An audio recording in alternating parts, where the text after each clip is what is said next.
When Bradley fired me on a live company call over an $8,500 expense report, he thought he was making an example out of a quiet quality engineer.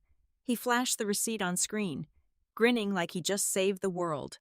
What he did not know was that single piece of paper was the only thing keeping our military contracts legal. He did not just fire me. He burned down his own empire. Hello to all our amazing listeners, and welcome back to Boss Revenge Stories. I need to share something sincere with you today before we begin. YouTube has unfortunately disabled our channel monetization, leaving us with absolutely zero budget to keep things running. If you find yourself enjoying today's story, please consider supporting us with just $1 so our dedicated staff can pay for their living expenses and continue creating these incredible stories for you. You can easily support the channel by scanning the QR code currently on your screen, or by clicking the donation link located in the video description or the pinned comment below. Thank you so much for your time. And now, let us begin. My name is Lucy Johnson. I am 34 years old, and up until a very specific Monday morning, I was a materials quality assurance engineer at Ethos Dynamics. We were a massive defense contractor located in the frigid heart of Denver, Colorado. My job was not glamorous.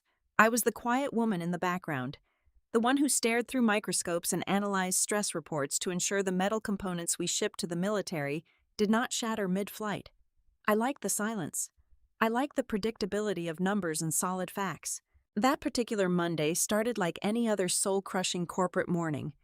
I was sitting at my kitchen island, sipping a mug of bitter black coffee, half listening to our weekly all-hands briefing on Microsoft Teams. There were 120 employees on the call. The director of operations was droning on about supply chain logistics, and most of us had our cameras turned off, silently answering emails or staring blankly at our monitors. It was the absolute picture of mundane, everyday corporate existence. Then the screen abruptly shifted. The dull presentation slides vanished, replaced by the aggressively bright video feed of Bradley Vance. Bradley was our newly appointed Vice President of Finance.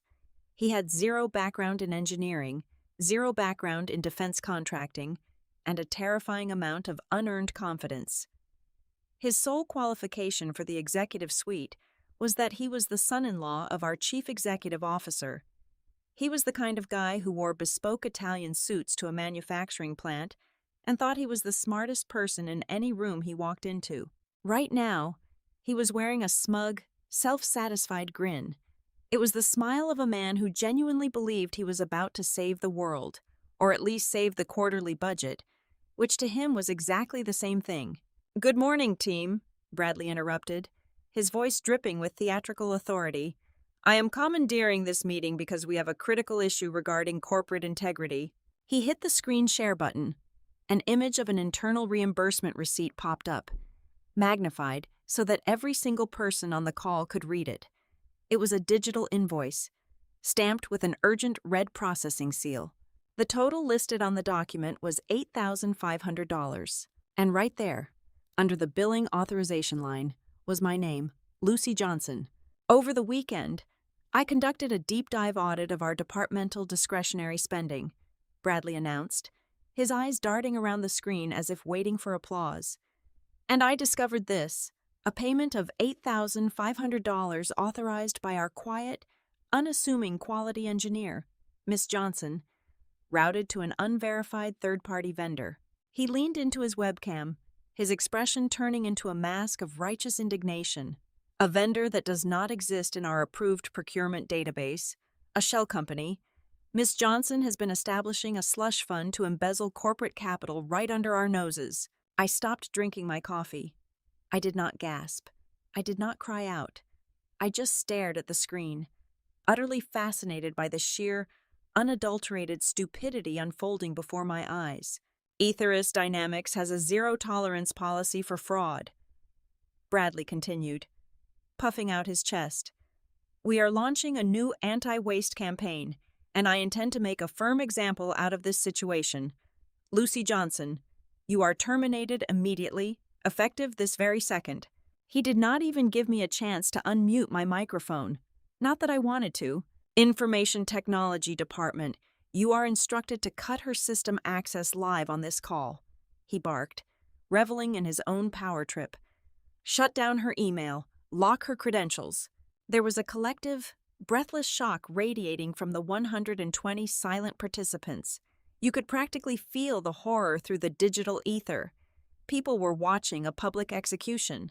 The contrast between my quiet, worn-out coffee mug sitting on the counter and the ludicrous arrogance of the man on the screen was almost poetic. Bradley looked at my tiny video square, waiting for me to break down. He wanted tears. He wanted frantic apologies. He wanted the pathetic groveling of a thief caught red-handed. Instead, I set my coffee mug down.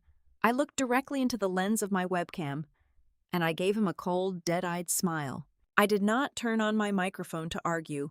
There was absolutely no point in trying to explain the complexities of federal compliance to a man who only saw the world through dollar signs and his own inflated ego. I moved my cursor over to the global chat box, visible to every single executive, manager, and floor worker in the meeting. I typed a single message. "You just single-handedly destroyed the Department of Defense contract. Good luck with the Federal Aviation Administration." I hit enter. The message popped up on the side of the screen. A glaring black and white tombstone for his career. Without waiting for a single response, I calmly moved my mouse up and clicked the red button to leave the call. My screen went dark. Returning to my peaceful desktop wallpaper, in my quiet apartment, I could perfectly imagine the suffocating, deathly silence that had just fallen over the entire company network. I knew exactly what Bradley was doing at that moment. He was probably staring at the chat log. His lips curled into a sneer of pure contempt, completely convinced that my message was nothing more than the empty, bitter threat of a total loser. He had absolutely no idea that he had just pulled the pin on a grenade and swallowed it whole. The silence in my apartment was deafening, but it was a comfortable, deeply satisfying silence. To truly comprehend the sheer magnitude of the disaster Bradley Vance had just unleashed upon himself. You have to rewind the clock exactly 3 weeks. The moment he took over the finance department, propelled entirely by nepotism. He immediately began hunting for corners to cut. He found his golden goose in our primary titanium supply chain. Our contracts dictated the use of a highly specific, aerospace-grade alloy. Without consulting a single person in the engineering department, Bradley secretly severed ties with our trusted foundry. He switched us to a discount offshore supplier. He disguised this catastrophic maneuver as a strategic cost-saving initiative in his executive reports. However, anyone who knew how to read a raw materials ledger could clearly see what was actually happening. He was pocketing a massive kickback on the back end while buying inferior metal. The engineering team was frantic. They sent him dozens of urgent emails detailing the severe thermal stress risks and compromised tensile strength of the new material. He arrogantly ignored every single one of them. But as the lead independent quality assurance engineer, I did not have the luxury of ignoring those glaring red flags.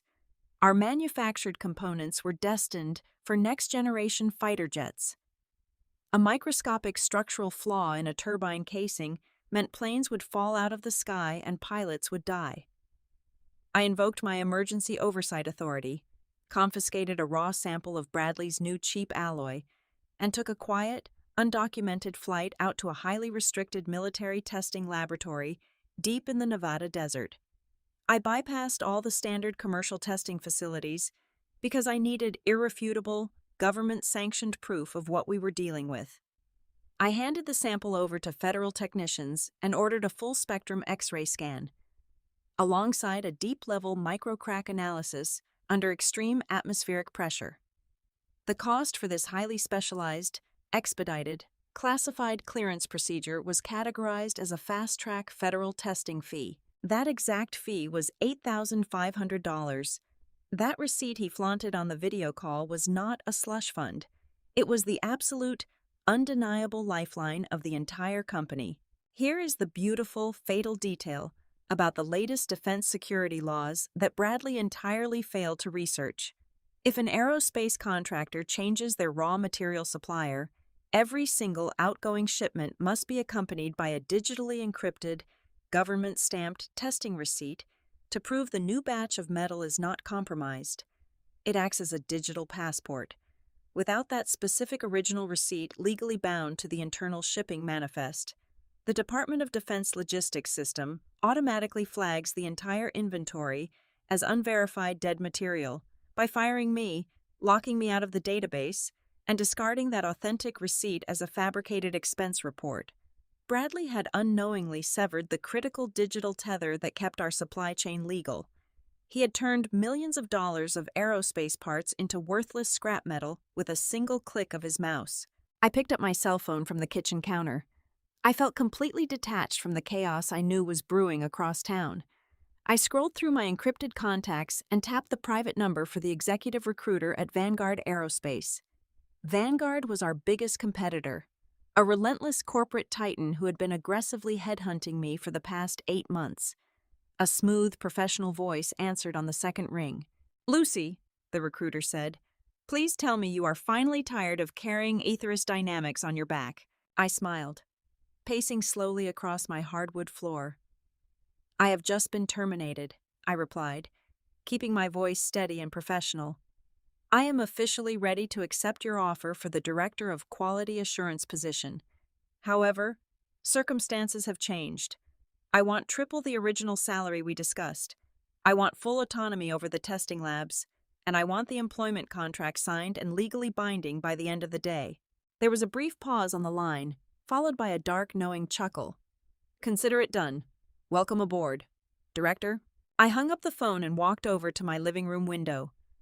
Looking out over the sprawling city skyline, the morning sun was bright, contrasting sharply with the dark fate awaiting my former employer. I walked back to my dining table, opened my personal laptop, and booted up the independent government waybill tracking software. It was a secure backdoor access portal granted only to federally certified inspectors. A massive digital grid materialized on my screen, populated by dozens of blinking green dots. Each dot represented an Aetherist shipment truck preparing to leave the facility gates. I poured myself a fresh cup of coffee, leaned back in my ergonomic chair, and simply watched the screen. I did not need to lift another finger. The trap was perfectly set. All I had to do now was comfortably count down the minutes until Bradley Vance's blinding arrogance collided head-on with the immovable wall of federal law. The resulting detonation was going to be an absolute masterpiece. At exactly 1 o'clock in the afternoon, the mechanical heartbeat of Aetherist Dynamics completely flatlined.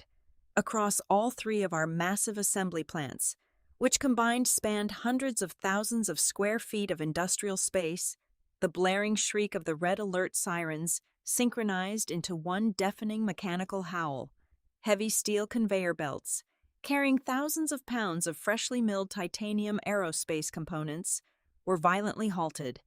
The automated emergency brakes engaged with such brutal force that you could smell the pungent odor of scorched rubber and ozone drifting across the packing floor. On the ground level, the confusion was instantaneous and absolute. Dozens of union workers in neon safety vests stared at their handheld barcode scanners in utter disbelief. Every single time they pointed their laser readers at a shipping crate, the tiny screens flashed a bright, angry crimson in bold, unyielding text. The identical error message scrolled across every device on the floor. It read, "Shipment rejected. Material certification error." Outside, the logistical bottleneck was becoming a nightmare.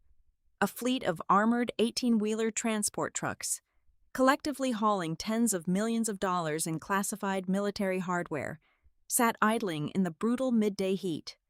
The massive reinforced steel security gates at the perimeter refused to open. The automated barricades remained firmly locked in their upward position, physically trapping the entire transport convoy inside the compound. Angry truck drivers leaned on their heavy air horns, demanding to know why they were being held hostage, creating a chaotic symphony of noise that rattled the factory windows. Deep inside the shipping control room, the warehouse operations manager was losing his mind. He was clutching a heavy desk phone, screaming so loudly into the receiver that the veins in his neck were visibly bulging. "I do not care what you have to reboot. Just fix the network right now," he roared at the information technology department. We have military escorts waiting on the highway and millions of dollars of cargo baking in the sun. Override the scanners. On the other end of the line, the lead systems administrator sounded pale and terrified, his voice shaking as he stared at his own diagnostic monitors. You are not listening to me. I cannot override anything. The system is not broken. Our internal servers are running perfectly fine. The IT worker frantically explained. This is not coming from our side.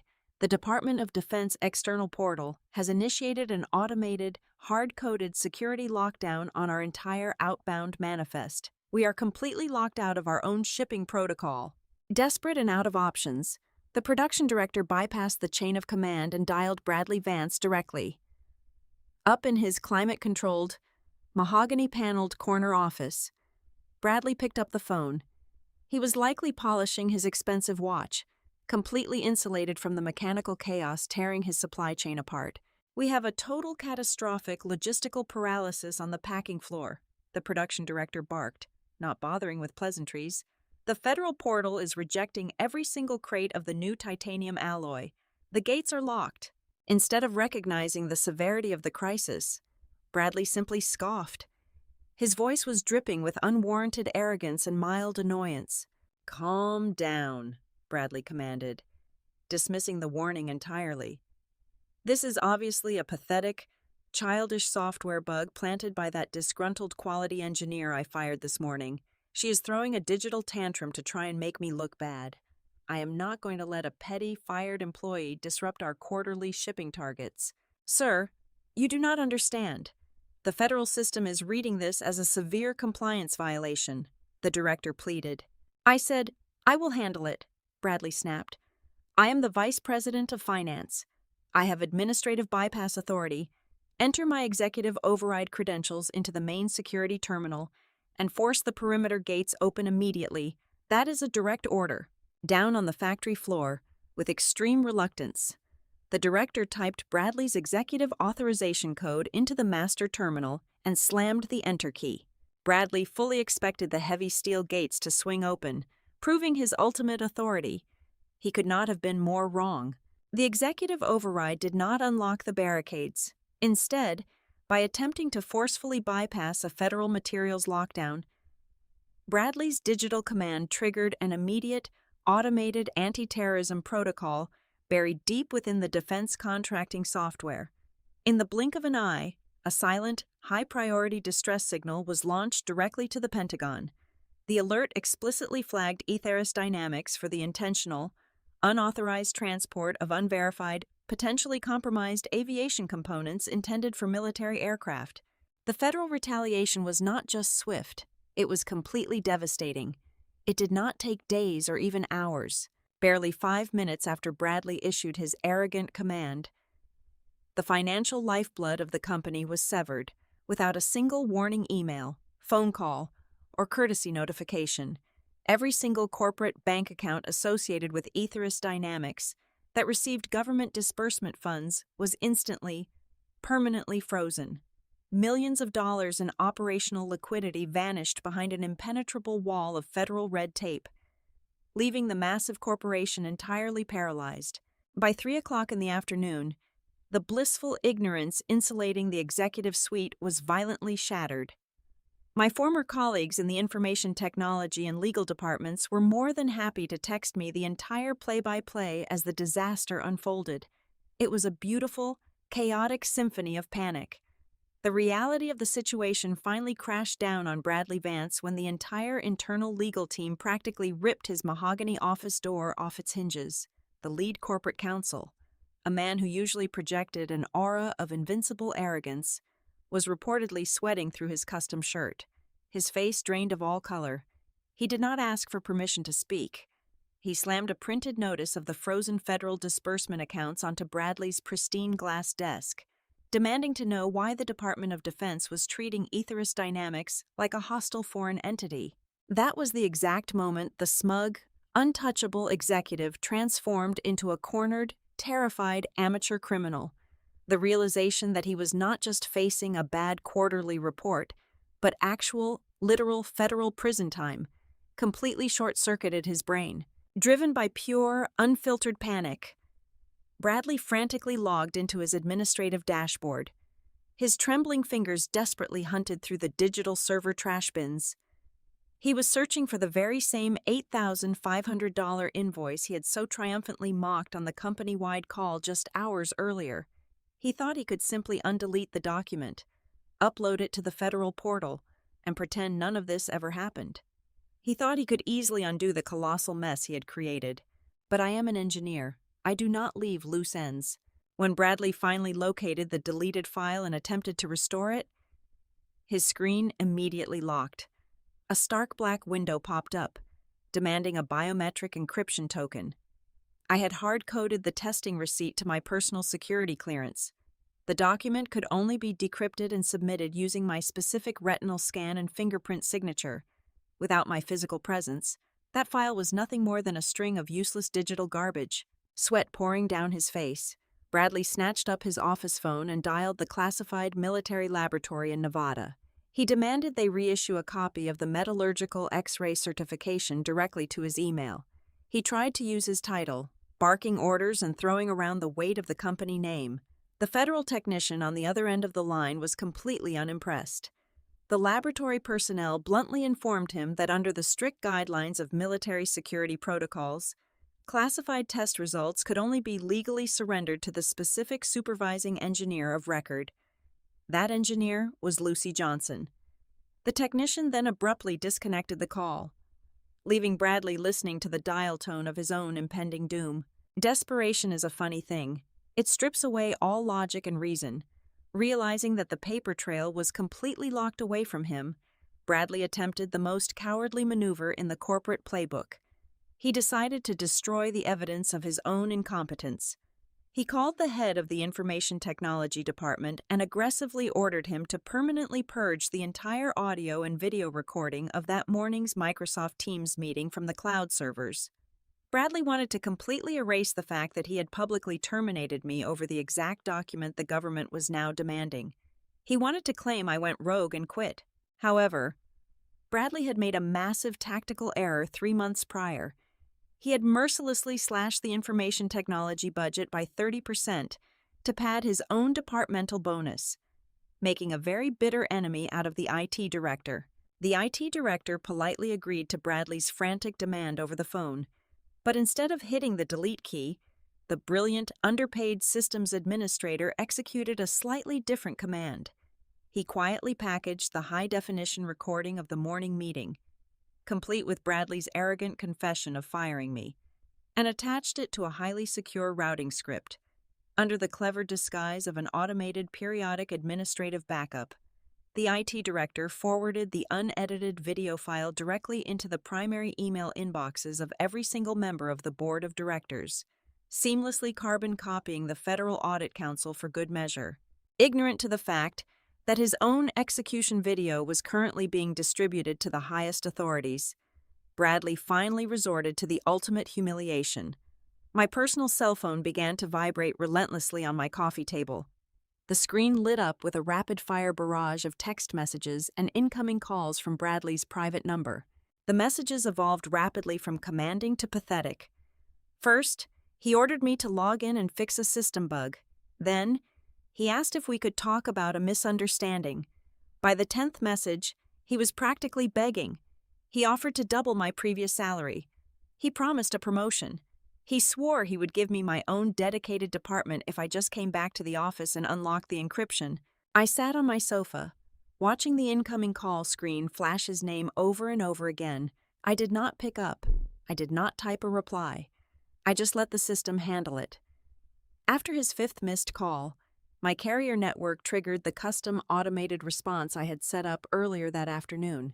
A single text message bounced back to Bradley's phone, delivering the final, crushing blow to his fragile ego. It read, "This phone number is now under the management of Vanguard Aerospace Corporation." I could only imagine the look of absolute, soul-crushing despair on his face when he read those words, realizing he had just handed the keys to his kingdom directly to his worst enemy. The following morning did not begin with the usual corporate bustle. It began with the chilling, absolute authority of the federal government. At exactly 8 o'clock in the morning, 3 federal agents from the Office of the Inspector General of the Department of Defense walked through the revolving glass doors of the Ethos Dynamics main lobby. They did not stop at the reception desk. They did not ask for visitor badges. They did not care about executive schedules, corporate hierarchy, or who was in charge. They moved with the terrifying, synchronized precision of people who possess the power to dismantle a billion-dollar empire before lunch. The lead agent carried a thick manila folder containing a federal warrant for the immediate seizure of all internal data servers. They took the private elevator directly to the executive suite and walked straight into the morning strategy briefing. The chief executive officer, Bradley's father-in-law, was sitting at the head of the long mahogany table, discussing quarterly projections with the senior partners. He stopped mid-sentence as the heavy oak doors swung open uninvited. The lead agent did not introduce himself with a warm greeting. His voice was entirely devoid of emotion, acting merely as a cold, mechanical instrument of the law. "By order of the Department of Defense, we are executing a hostile data seizure," the agent announced, placing the warrant directly on top of the quarterly projections. "We require the immediate physical presentation of the classified testing receipt for the new titanium alloy, processed for the exact amount of $8,500. The chief executive officer stared at the federal badge, the color rapidly draining from his weathered face. He looked completely bewildered. "I have absolutely no idea what you are talking about," he stammered, looking frantically around the room. "What new titanium alloy? We have utilized the exact same trusted supplier for 10 years. The room fell into a suffocating, heavy silence. Slowly, all eyes turned to Bradley. The vice president of finance was physically shaking. The bespoke Italian suit he wore suddenly looked like a cheap, oversized costume on a shrinking man. Realizing the inescapable, concrete trap he was in, Bradley resorted to the only defensive tactic he knew. He lied. He broke down, real tears of panic welling in his eyes, and began to aggressively throw me under the bus in a desperate bid for self-preservation. "It was her," Bradley cried out, his voice cracking with profound cowardice. "It was our quality engineer, Lucy Johnson. She completely went rogue. She secretly changed the suppliers without my authorization. She tried to bribe a military laboratory to cover up her tracks. When I caught her yesterday morning and terminated her employment to protect this company, she sabotaged our internal federal reporting systems out of pure spite and fled the premises. She is a criminal." He was panting, practically hyperventilating, desperately waiting for the federal agents to believe his frantic, pathetic fabrication. The 3 agents did not blink. They did not write down his frantic accusation. They did not show a single ounce of sympathy. The lead agent reached into his manila folder and silently withdrew a stack of paper. He placed it squarely in the center of the mahogany table, sliding it across the polished wood until it rested directly in front of the trembling vice president. It was a pristine, legally notarized copy of the original testing receipt, attached to a highly detailed, comprehensive X-ray metallurgical certification. "That is an interesting narrative, Mr. Vance," the lead agent said, his tone dropping the temperature in the room by several degrees. "However, it heavily contradicts the official government ledger. This document, the exact receipt you claim was destroyed in a sabotage attempt, was properly and legally submitted to the Federal Logistics Portal yesterday afternoon. It was uploaded smoothly, securely, and completely intact." Bradley stared at the paper, his mouth hanging open in utter confusion. "Then why are you here? If the receipt is in the system, our materials are certified. The lockdown on our gates is a mistake." "The lockdown is not a mistake," the agent replied, his voice echoing with the heavy final strike of a judicial gavel. "The certification was indeed submitted, but it was not submitted under the contractor identification code for Ethos Dynamics." The chief executive officer gripped the edge of the table, his knuckles turning white. "Then who submitted it?" "Vanguard Aerospace," the agent stated coldly. The words hung in the air, a death sentence delivered with absolute bureaucratic precision. I had not just walked away with the crucial test results. I had utilized my new position as Director of Quality Assurance to completely rewrite the balance of power. The unassailable military-grade certification I secured proved beyond any shadow of a doubt that Vanguard possessed the supreme operational standard. I submitted the documentation to perfectly align with Vanguard's rigorous operational framework, legally proving that our supply chain was flawless while highlighting the massive vulnerabilities in the market. In a single, devastating overnight maneuver, the Federal Procurement Committee had reviewed the stark contrast in compliance. Because Aetheris could no longer legally verify a single component in their massive inventory without that specific receipt, the government automatically voided their active agreements. Simultaneously, they awarded the massive, exclusive manufacturing contract, valued at exactly $400 million, directly to Vanguard Aerospace. Your company is in severe violation of national security protocols, the agent continued, staring straight through the weeping vice president. Aetheris Dynamics is hereby permanently barred from the military supply chain. Your manufacturing licenses are revoked, effective immediately. Bradley collapsed back into his leather chair, the tears freely spilling down his face now, completely destroyed by the realization that his arrogant attempt to save a few pennies had just legally annihilated an entire corporate empire. Less than an hour after the federal agents seized the executive suite, an emergency session of the board of directors was convened in the primary conference room. The atmosphere was completely toxic, thick with the undeniable stench of impending corporate death. The federal investigators had essentially taken the room hostage, and I was there, too. Not in person, but projected on the massive 80-inch display screen at the head of the table. I was not dialing in as a terminated employee. I was legally present in my official capacity as the newly appointed technical advisor and director of quality assurance for Vanguard Aerospace, representing the corporate entity that was now taking over the seized defense contracts.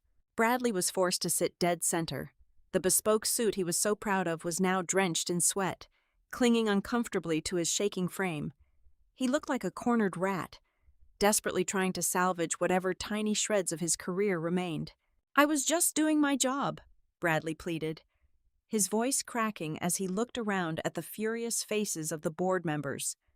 "I was conducting an aggressive audit to cut unnecessary costs and eliminate wasteful discretionary spending. I was trying to increase our quarterly margins." I leaned forward in my new ergonomic chair, allowing a slow, razor-sharp smile to spread across my face. "If you were truly concerned about corporate integrity, Bradley," I said, my voice echoing clearly through the conference room speakers, "then you will not mind if we review the exact methodology of your audit." Before he could even attempt to object, I initiated a secure file transfer to the central display. Thanks to the beautiful parting gift from our underpaid IT director, the high-definition recording of yesterday morning's all-hands meeting began to play perfectly on the screen.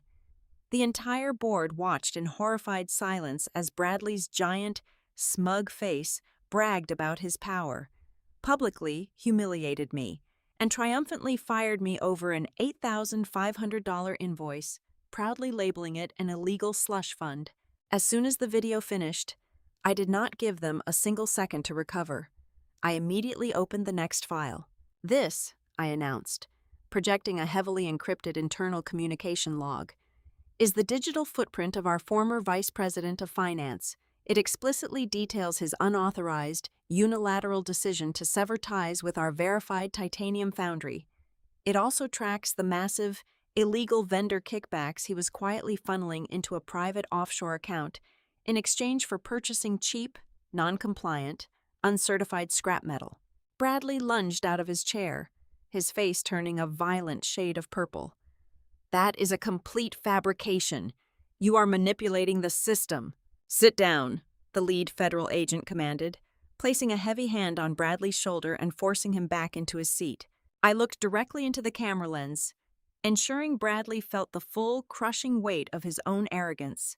"I saved the best part for last," I continued, my voice dropping to a low, lethal whisper.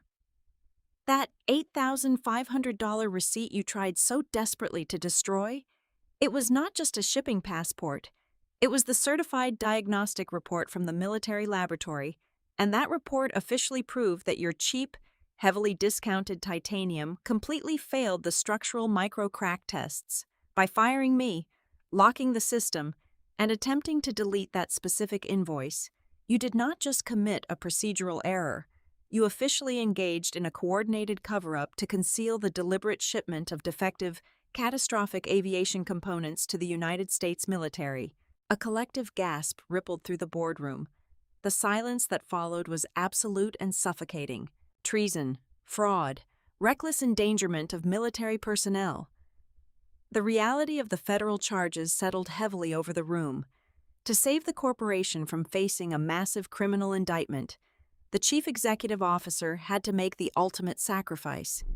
With trembling hands and a face devoid of all blood, Bradley's father-in-law pulled out a standard termination agreement, right there, in front of the entire board and the federal investigators. The CEO officially fired his own son-in-law. He aggressively revoked every single stock option, stripped him of all executive protections, and officially surrendered him to federal custody. I did not need to see anymore. I reached out and calmly clicked the button to end the video call. The screen went black. I let out a long, deeply satisfying breath. Sitting back in my luxurious corner office at Vanguard Aerospace, through the floor-to-ceiling glass windows, the afternoon sun was catching the edges of the city skyline. I turned my attention to the large television mounted on my wall, currently tuned to a major financial news network. The breaking news ticker at the bottom of the screen was running red. It reported that Atheris Dynamics stock had just evaporated by 40% in a matter of hours.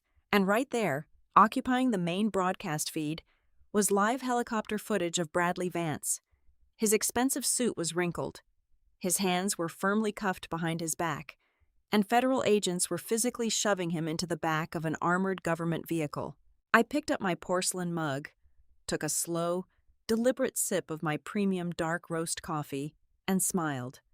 The taste of victory was absolutely flawless. Thank you so much to everyone for tuning in and listening to my story today. I would love to know where in the world you are listening from, so please let me know in the comments. If you enjoyed today's revenge story and want to help keep this channel alive, please consider supporting us with just $1. You can easily do this by scanning the QR code on your screen right now, or by using the donation link provided in the description or the pinned comment. Your support directly pays the salaries of our incredibly hardworking staff, helping them feed their families and allowing us to continue creating and sharing these highly entertaining stories for you. Thank you again, and have a wonderful day.